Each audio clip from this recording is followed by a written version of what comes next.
Pass ధరలను వెంటనే తగ్గించాలి పెంచిన బస్ పాస్ ధరలను వెంటనే మూసివేయాలి. అనుమతి లేకుండా నడుస్తున్న ప్రైవేట్ కార్పొరేట్ పాఠశాలను వెంటనే మూసివేయాలి.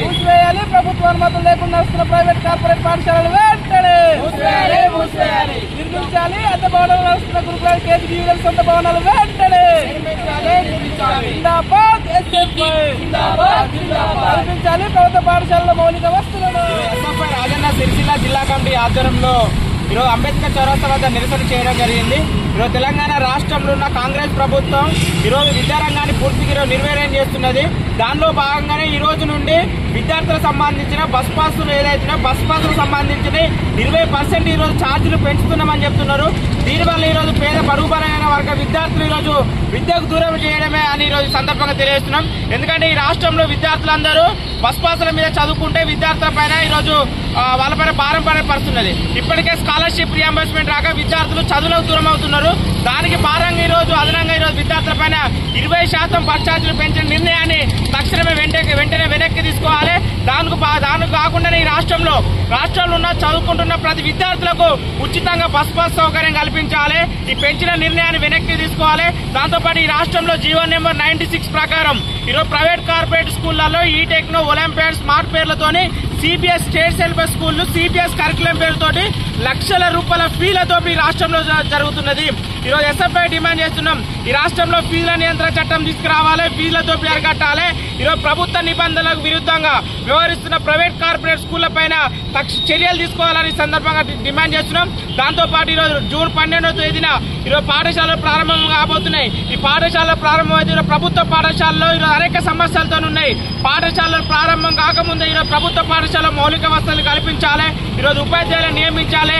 దాంతోపాటు విద్యార్థులకు ఎలాంటి ఇబ్బందులు లేకుండా మౌలిక వసతులు కల్పించడానికి కోసం రాష్ట్ర ప్రభుత్వం దాంతోపాటు జిల్లాలో ఉన్న ప్రజాప్రతినిధులు మంత్రులు కూడా ఖచ్చితంగా ఈరోజు మౌలిక వసతులు కల్పించడానికి కోసం కృషి చేయాలని, అదేవిధంగా ఈ రాష్ట్రంలో అద్దె భవనాల్లో దాదాపుగా ఈరోజు వందలాది గురుకులాలు అద్దె భవనాలు కొనసాగుతున్నాయి. గతంలో జగిత్యాల జిల్లాలో గురుకులాలకు కనీస మౌలిక వసతులు లేకుంటే పాము కాటు గురైన విద్యార్థులు మరణానికి ఈరోజు ప్రభుత్వమే కారణమైన పరిస్థితి ఉంది. కాబట్టి అద్దె భవనంలో కొనసాగిన గురుకులాలకు సంక్షేమ హాస్టళ్లకు సొంత భవనాలు నిర్మించాలి.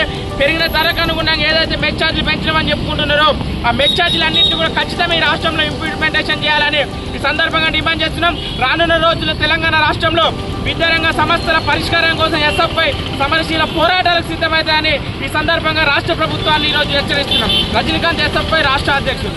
20% పెంచిరో దాన్ని వెంటనే తగ్గించాలని చెప్పేసి ఈరోజు ఎస్ఎఫ్ఐ రాజన్న సిరిసిల్ల జిల్లా కమిటీ ఆధ్వర్యంలో ఈరోజు నిరసన కార్యక్రమం చేపడతా ఉన్నాం.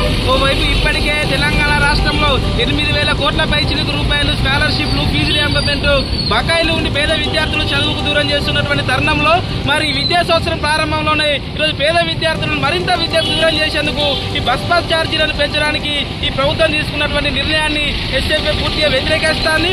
మరి వెంటనే ఈ నిర్ణయాన్ని వెనక్కి తీసుకోకపోతే ఎస్ఎఫ్ఐ రాష్ట్ర వ్యాప్తంగా ఉద్యమాలు చేయడానికి కూడా వెనుకాడబోదని చెప్పేసి కూడా ఈ సందర్భంగా డిమాండ్ చేస్తున్నాం.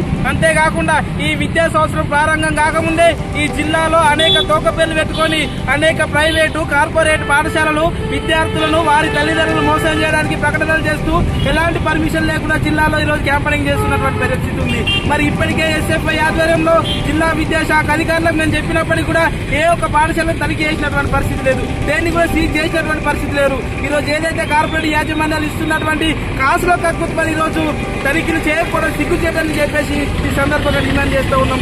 ఇప్పటికైనా జిల్లా విద్యాశాఖ యంత్రాంగం అనుమతి లేకుండా ఏదైతే పాఠశాల నడిపిస్తా ఉన్నారో వాటిని సీజ్ చేయకపోతే ఎస్ఎఫ్ఐ ఆధ్వర్యంలో అట్టి పాఠశాలల ముందు మేము ధర్నాలు చేయడానికి కూడా వెనుకాడబోమని చెప్పేసి ఈ సందర్భంగా డిమాండ్ చేస్తున్నాం. అంతేకాకుండా జూన్ 12 నుంచి పాఠశాలలు ప్రారంభం కాబోతా ఉన్నాయి. ఇప్పటికే 2-3 నెలలు మూసివేసి ఉన్నటువంటి పాఠశాలలు 12 నుంచి ప్రారంభం కాబోతున్నాయి. కాబట్టి మరి పూర్తిలో సావెంజర్లను నియమించాలి, మరి ఉపాధ్యాయులను నియమించాలి. ఎలాంటి సమస్యలు లేకుండా విద్యార్థులకు విద్య బోధించడం కోసం సౌకర్యాలు కల్పించాలి, మౌలిక సౌకర్యాలు కల్పించాలి. నిర్మించాలని చెప్పేసి కోరుతా ఉన్నాం. మరి అద్దె భవనాలు నడుస్తున్న గురుకులాలు కావచ్చు, కేజీబీలు కావచ్చు, సంక్షేమ హాస్టళ్లు కావచ్చు, వీటన్నిటి సొంత భవనాలు నిర్మించాలని చెప్పేసి కూడా ఈ సందర్భంగా కోరుతా ఉన్నాం.